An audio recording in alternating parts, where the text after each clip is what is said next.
It is a club no one wants to join. Those who find themselves widowed at a young age often feel overwhelmed and isolated. But many are finding comfort through connection at an event called Camp Widow, which comes to the Seattle area next month.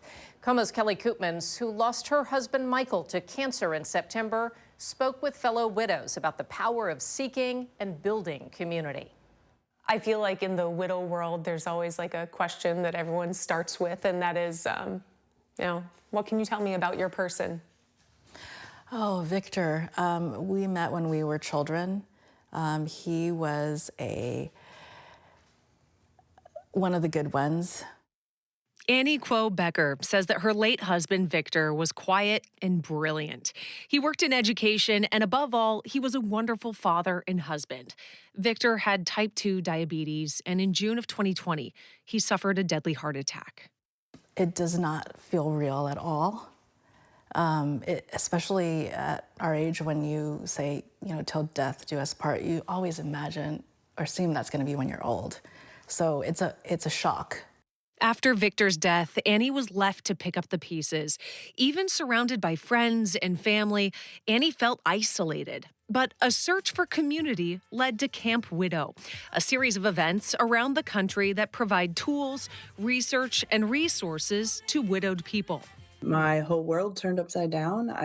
It was created by Michelle Neff Hernandez, who lost her husband, Philip, in 2005. That feeling of wishing that there were other widowed people I could ask questions of, like, how long do I wear my wedding ring?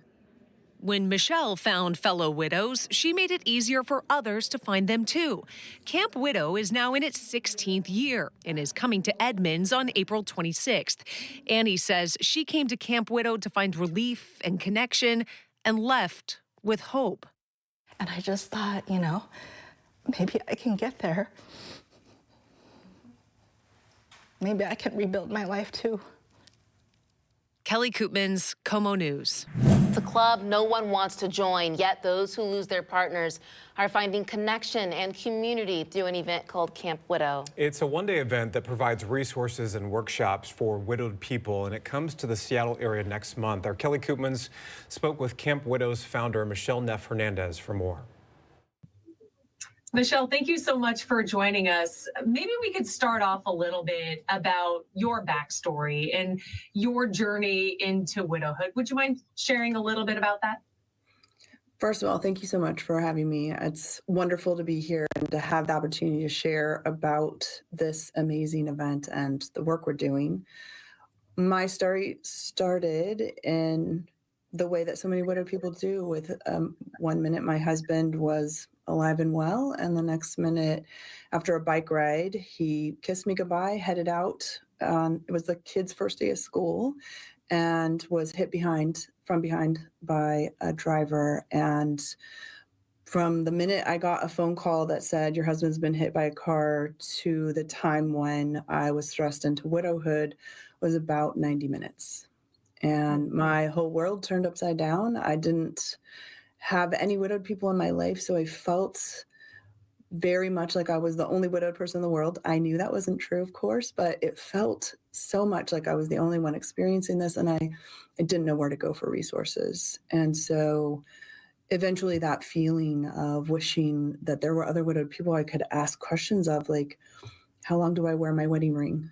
And though there's a million answers to that question, if you asked a million people, you'd get a million different answers, and have anybody ask. And same thing with, what do I do with all his shoes? This man has so many shoes. How do I do this? And so those questions drove me to seek other widowed people. And when I found them, I wanted just to make it easier for other people to find them too.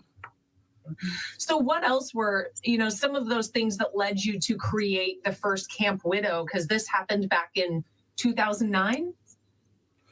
So I was widowed in 2005, and the very first Camp Widow was held in 2009. And there were two big things that sort of put me on that path. The first was meeting another widowed person who was the same age as me, who was also raising kids.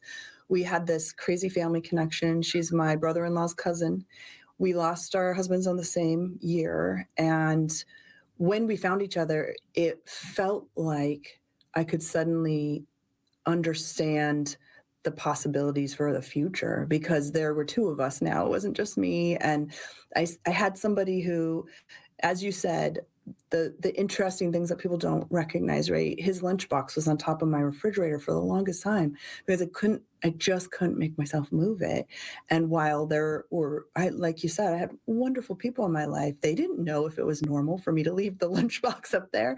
And so having somebody in my life who I could just talk about that with, and then eventually what happened was we started talking less about grief and more about life, right? Because I think that the hardest work for widowed people is, how do I rebuild a life?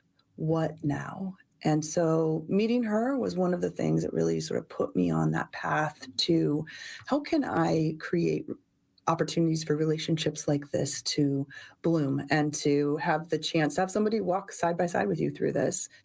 And so here we are all these years later, and you've gone all over the country and now coming to Seattle. And so what can you tell us about the event, what people can expect, and how they can get involved? What I tell people is we create a space, a safe space for widowed people to come together, and they provide the magic. Because every time you have people, when I have been in any room with widowed people gathered, they start talking about exactly as you and I did, Kelly, like, okay, what about the lunchbox? Oh, and what about knowing I'm not going to use that thing, but I just can't move it, or I can't release it, or I'm ready to release it and I want to do that guilt-free. And so having people to talk about that with. So the event is a blend between a conference, a retreat, and a reunion with friends, because usually about 40% of the people who attend have attended before. They come back because this is their community. They have the opportunity to reconnect. And 60 or 65% are new people, either new to widowhood or new to the event, new to the organization. And what they can expect to find is validation. Validation, understanding, resources designed specifically for the widowed experience, presenters who are widowed themselves. So they are bringing to you not only their expertise in whatever their area is, but also their unique personal experience through widowhood as well. We bring these elements together in order to help people answer the question, what now? What am I supposed to do with myself now? And the entire event, and in fact, the organization Soaring Spirits, is built to help people rebuild their lives in a meaningful way so that they can fully re-engage in life. Because when a widowed person is unable to fully re-engage in life, they're not the only ones who suffer, right? If their kids suffer, if they're parenting, their responsibilities, whatever those look like, caring for other people in their families, their work, their community, we need widowed people to re-engage fully so that they can connect and be a part of the world that they've built and the unique light that they are. All right, wonderful. Well, we'll make sure that the link for information is all set up so everyone can attend. And awesome. I myself will be there. Michelle, thank you so much for your time. Thank you, Kelly. If you would like more information on Camp Widow, we have made it easy for you. Just scan the QR code that's popping up in the corner of your screen there. That will take you directly to komonews.com/hotlinks. From there, you're going to find a link to their website. What an incredible event for folks who are put in a position that nobody wants to be in. And certainly thank Michelle for sharing her story. Certainly thank our own Kelly Koopmans, who has been so brave in sharing her own personal story.